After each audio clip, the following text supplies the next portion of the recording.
I'm really glad to have Janice Coffey come and interview with us today. She's actually my mom, which is very exciting. So she gratefully came and interviewed. But it's really interesting to hear her story. I've heard her story. I've lived her story with her a little bit. But this is the first time she's really shared it in a public way. So one thing that's interesting about her is when you look at her, you wouldn't necessarily expect to see that there's anything different about her. She doesn't look like she has a disability per se. So I am excited for you to hear her story, and I think it'll open your eyes to different things that different people are going through. Janice Coffey is from Stanton, Virginia, and she did decide to share her age with us. I'm 62 years young. Okay. She's a retired secretary from a local school system, and she spends her time doing different things now. I am a retired housewife. I'm a homemaker, and what I do during the day, I take care of the cooking, the cleaning, the laundry, just basically the housework. Tell me a little bit about some basic details about your injury, illness, or disability. I have a disability. 5 years ago, August 2012, I was diagnosed with a meningioma brain tumor. It's located behind my left eye. The tumor was about the size of a golf ball. And little did I know that I had this tumor, and I didn't know how long I've had it. But I started having symptoms about 3 months before I knew I had the tumor, where my symptoms were when I was working. I started to have deja vu pictures in my head. And I kept thinking, oh, I've seen that picture before. Why am I having these pictures in my head? And then I'd start to smell weird things and taste weird things. And then I had trouble speaking or talking. If somebody were to come in or say something to me, I would start to talk, but it would not make any sense to the person who I was talking to, and I could not tell, had no idea what words were coming out of my mouth. It's just like my brain was just kind of shut down, would just go blank on me. How did that make you feel? Like, was it scary or? Yes, it was very scary. I thought maybe I was just having a migraine attack, because I had a history of migraines for years, and I just thought maybe I was having a weird migraine, and that it would eventually go away, or I needed to take Advil or Tylenol. I'd feel so much better. But little did I know that these episodes that I was having were seizures, simple partial seizures, and but they were not epileptic, but just simple partial seizures that I was having. And this went on for 2 or 3 months, and I started to document and write down these episodes, because I figured something's not right.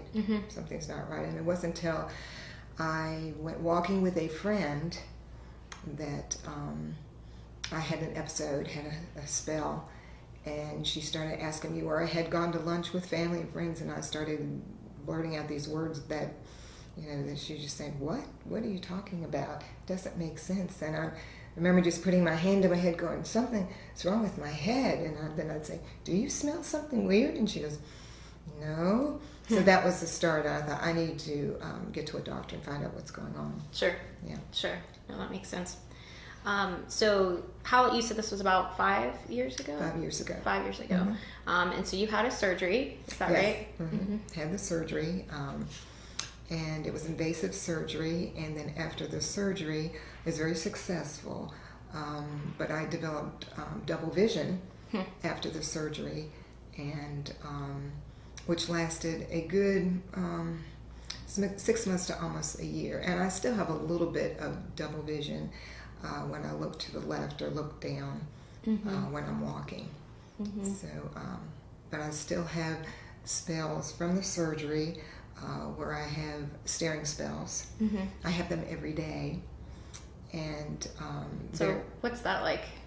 The staring spells can be that all of a sudden I just have to stare. Just kind of like my mind just has to just be still, and I could go into a staring spell it can last anywhere from 10 seconds to 30 to 45 seconds. And I just have to kind of just get through it. I could try to blink and try to, quickly let it go away, but I just have to let it go through until I'm done.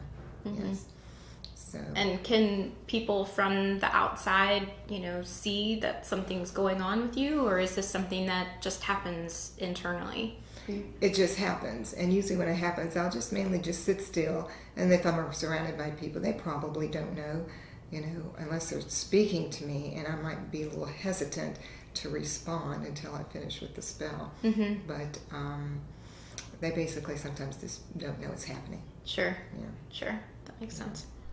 Focal onset aware seizures, also known as simple partial seizures or focal seizures for short. When people have focal aware seizures, they are fully awake, alert, and able to recall events during the seizure. Some are frozen during the seizure, so they may or may not be able to respond to others during the seizures. Overall, these seizures are brief, usually lasting less than 2 minutes. Source epilepsy.com. When I know when I'm about ready to go into a staring spell, I might have a little sensation come in my head, but if I know that my mind is just going to go blank on me, I'll have a sensation in my head, and it's not a very comfortable sensation. It's hard to explain what it feels like, but it's not a comfortable situation, and my mind just shuts down. And if someone is talking to me, I have no idea what they're saying to me. It's like they're talking in a foreign language. But I know they're talking, and I can be looking at them thinking, I have no idea what you're saying. I cannot understand what you're saying to me. Even though I know their words, but I can't understand them. Right. And if I try to talk, I can't get my words out. I can't get my thoughts together because I can't understand or comprehend or process how I'm supposed to respond. And if I try to respond, it's usually with and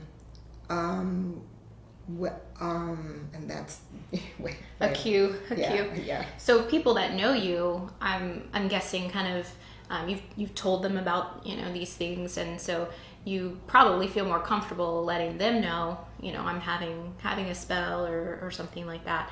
But I'm sure it's a little more difficult when you're in public or not with someone that or things like that. Yes, it is, because they probably maybe don't know my history if they don't know me. But usually when I'm with some people that I know, and if I'm having an episode, I will usually tell them, and they usually understand. Yeah. So that's helpful, that I don't feel uncomfortable around them. Sure. Yeah. And they don't feel uncomfortable around me. Yeah. That makes sense. So in terms of what other people don't know about how this injury has impacted your life, we've talked about a couple of the things that are invisible. But what's been the number one thing regarding your mental changes that you want people to understand? I want them to understand that my brain is not the same anymore. It could be that when they do talk to me, I it might take me some time to understand what they're asking and how I need to process it, because I've just noticed that my brain, it just takes slower. It's just slower for me to comprehend and get things going. And if I were to have an episode after somebody's talking to me, it takes me a good while to just kind of get my brain going. It eventually comes, but even when I'm not having one, I notice it takes me a little more time just to understand and process things. Sure. Janice says she's also had to prepare a lot more for things since her surgery. She tends to write things down so she doesn't forget them. She even came prepared to the interview with highlighted notes and written notes. She and her husband spent a few hours looking at the information before she came. She wanted to make sure if she had a staring spell that she could jump right back into the conversation because she had those notes. So, were there any other kind of unexpected things that happened, how this injury has impacted your life, and you're remembering anything else? Well, another thing I go through, when I tried to go to sleep at night or take a nap, I have pictures that come into my head. It's like watching a slideshow. And it's just one after another. They've never been scary pictures, but no picture is the same. And it's, some people will say, oh, you're just a dream. These are not dreams. I'm still awake. And it's just, I see picture after picture after picture of just slideshows that go, I was just walking a slideshow going through my head. It could just be a picture of all of a sudden I see a picture of a little boy. Next picture could be of a flower. And some of these pictures are very, very detailed, and some could be just absolutely gorgeous. And but they just keep going in my head and going in my head until eventually, you know, I do fall asleep. But sometimes I could, it could be a good 30 minutes or 45 minutes. I can just watch these pictures go through my head. And sometimes I might hear some voices with it. But at least they're not scary. Right. And I just go with it and just hopefully, you know, it'll end soon and I'll go to sleep. And this is when I try to go to sleep, to take a nap, or, you know, and not want to go to bed. I see the pictures. So that's something you just have to anticipate every time you're going to sleep. Yes. You just are like, okay, I'm going to go to sleep and see some pictures for a while and then finally go to sleep. One thing that was really interesting after the interview, Janice said that she knew she was probably going to have some spells during the interview. She said when she gets in a situation that's a little different or she's a little nervous, she tends to have more staring spells. And she did. She had about 3 or 4. So what do the doctors say about all of that? I've talked to my surgeon about it, and I see him, you know, right now every other year, because with meningioma, the tumor can come back. And that's why they check on me for that. And I've talked to him about the pictures, and he said it could be caused by the scar tissue in my brain. And I do have clamps in my head.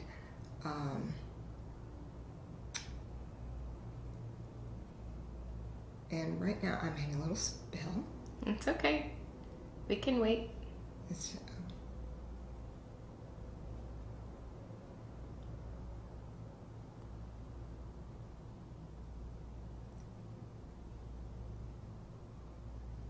oh, okay. And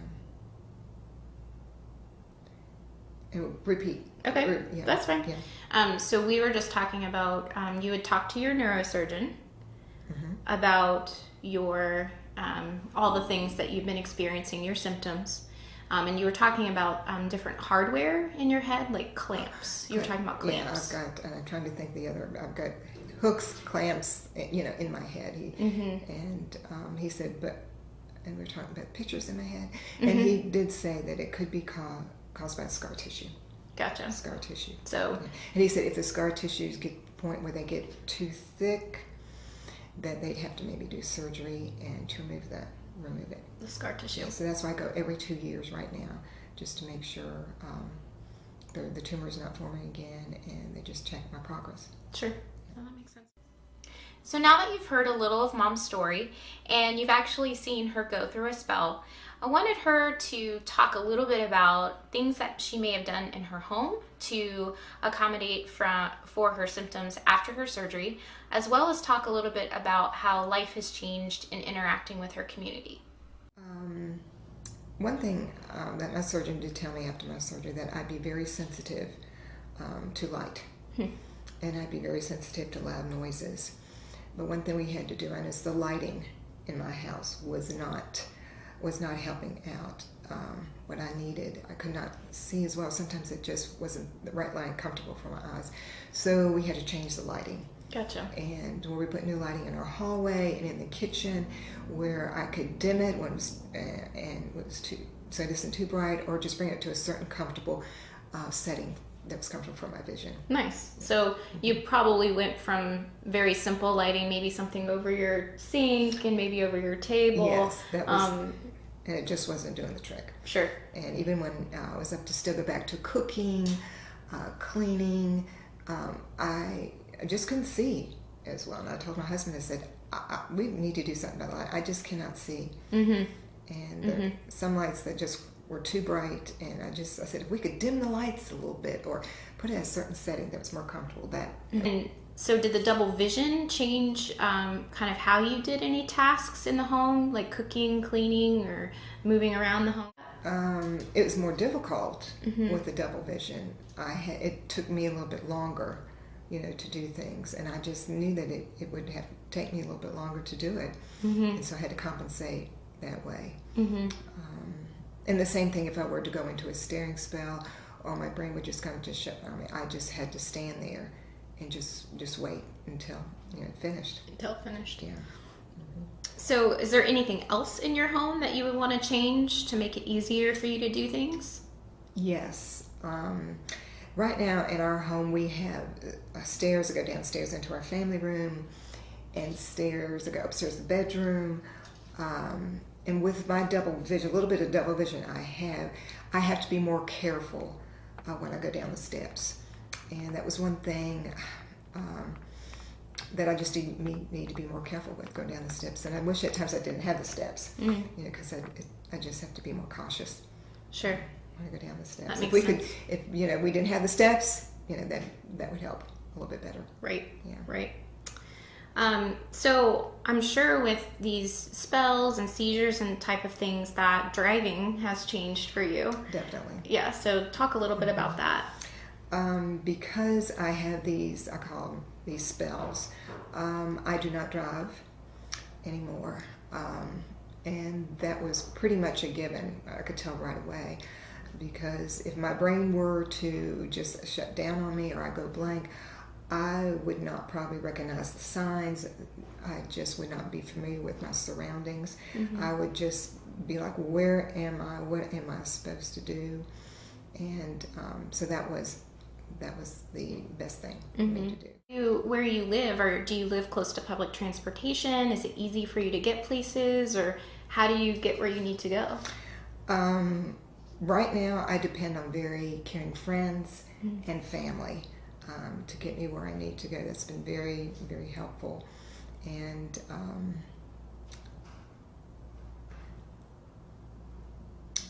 just a minute. That's okay.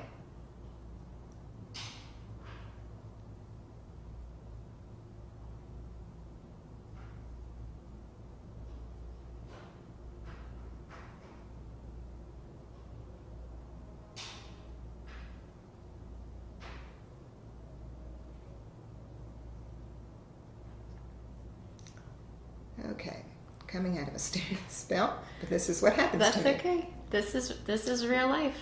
This is what happens.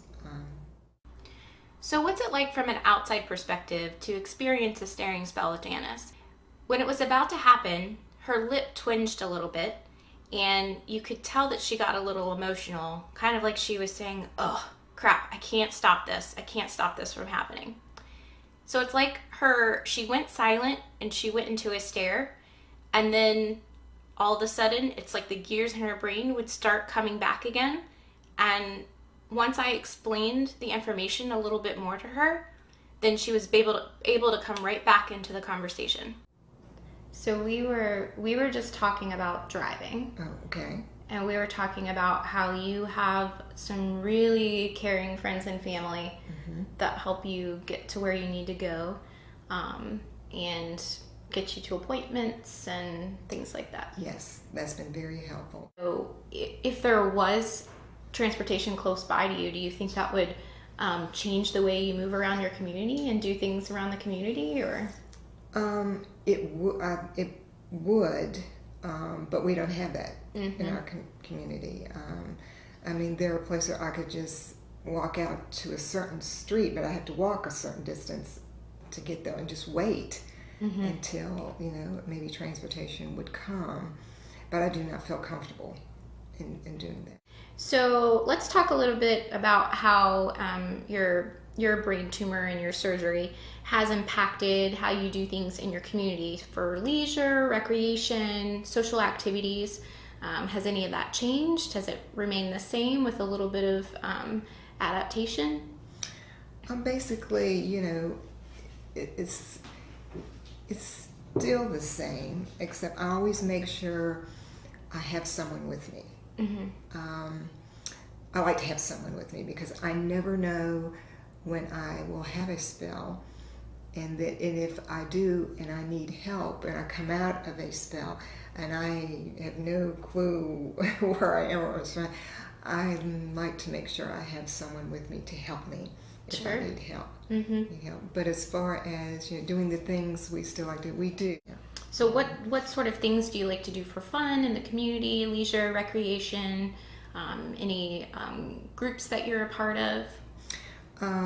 We have a theater that's in our community. I love to go to the theater and watch the plays and performances there. I'm very active in my church, in my Sunday school class, and I got back into singing in the choir, and so I enjoy doing that. Of course, I love to shop and just hang out, with friends and family. So that's what I like to do. So have any of singing, or you had mentioned earlier about lights and sounds, do you have to do anything different, like if you're singing or if you're at a play or something like that? Yes. I also sing in a choral group called the Waynesville Choral Society. And I have to make sure when I'm on stage that the lights, because I'm very sensitive to the lighting on stage, that the lights are not too bright for me, or not too bright. And so I usually position myself in a certain place on the risers.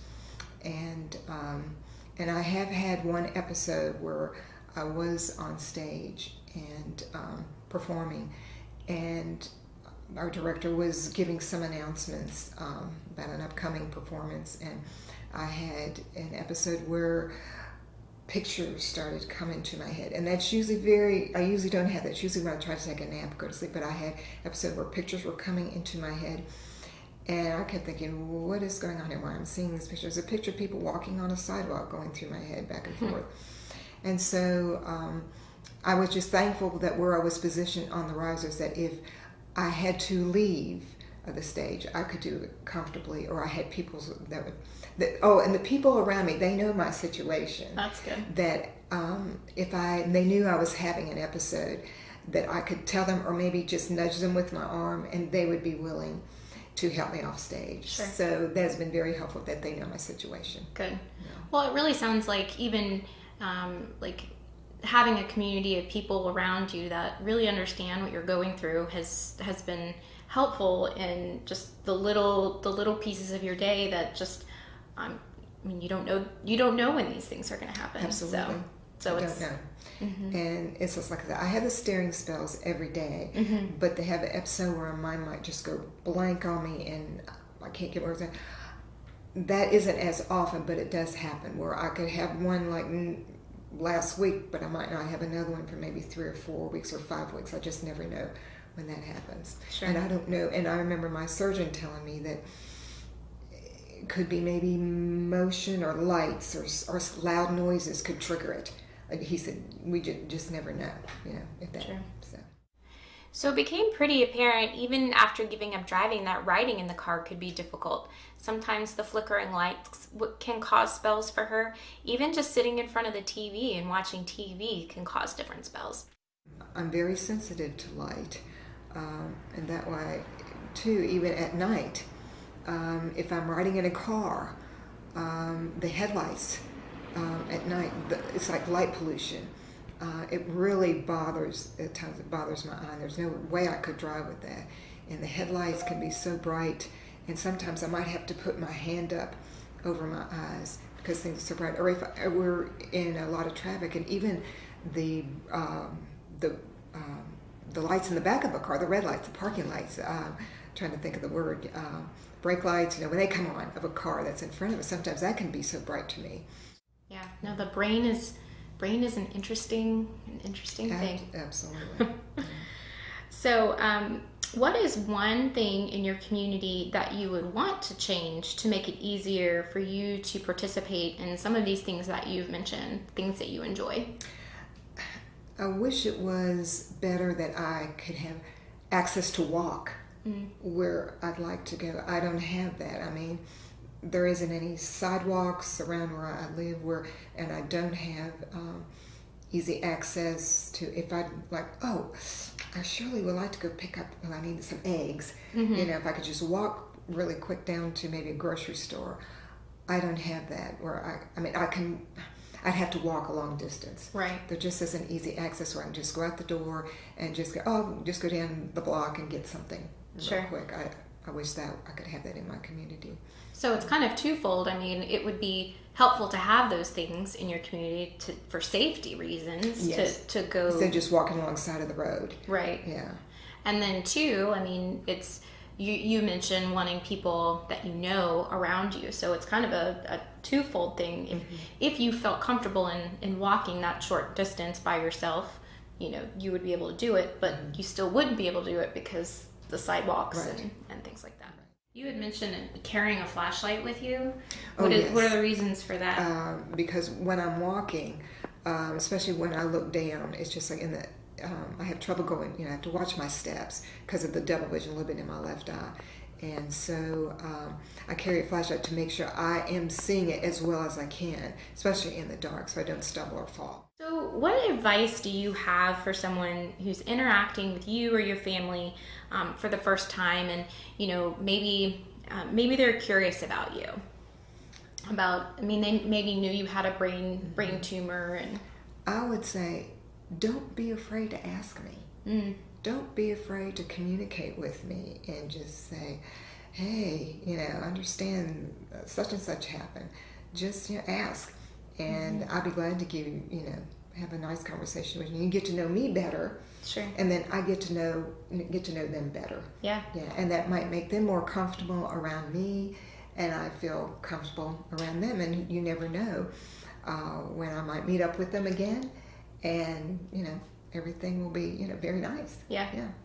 Well, and especially if because your disability is invisible. I mean, people can't see it, and so if they're able to know you and interact with you, and if you have a staring spell like you just had or are having right now, just like what happened, and even as you're talking to me, I'm slowly trying to understand and process what you're just saying to me. And it takes me a while to say, okay, I'm getting it. Okay, it's coming back. So this is what people can't see. Yeah. Well, and I'm aware of to give you some time, and then you'll come back out of it.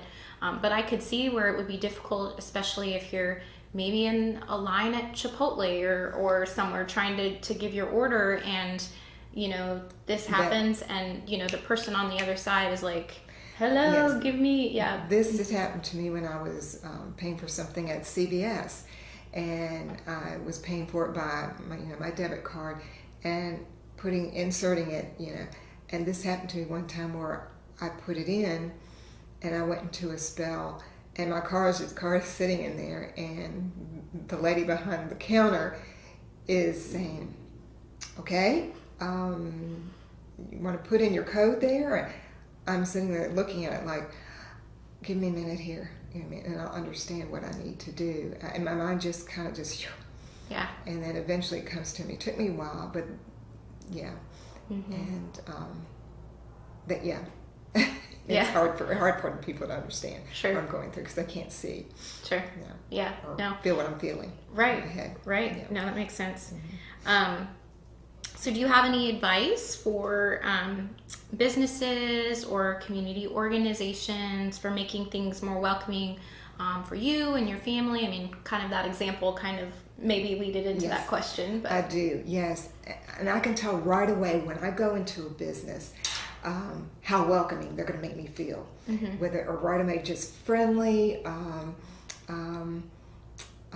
just very polite to me.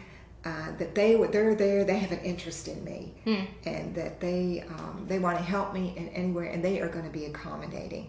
And to me, no matter what, if they don't know what is going on with me, sure, that when I go in, that it's just like, we're here, our attention is on you. Our attention is on you, and we're going to make you want to come back.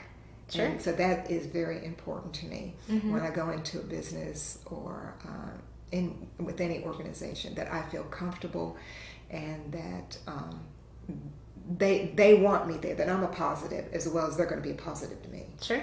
Yeah.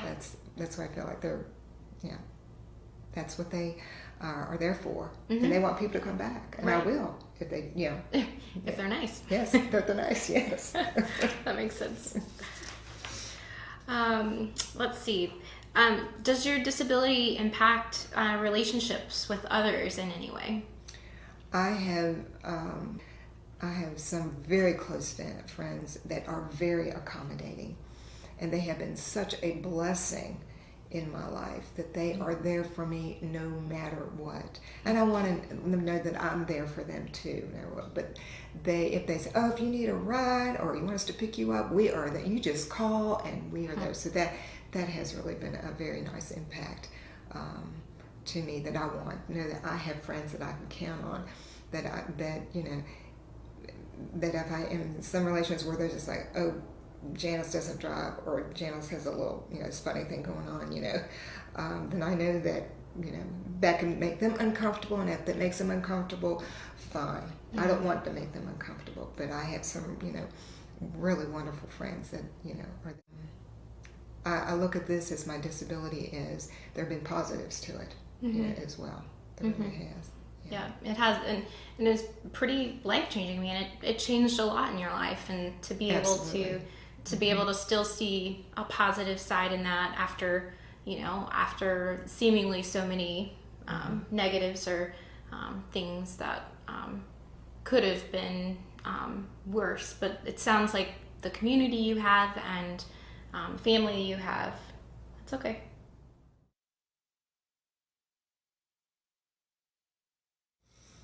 All right, that's a little bit longer than I thought.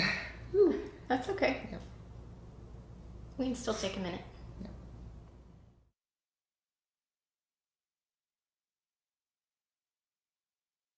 Question, what is it that you wish more people knew about you? Don't let my disability define me.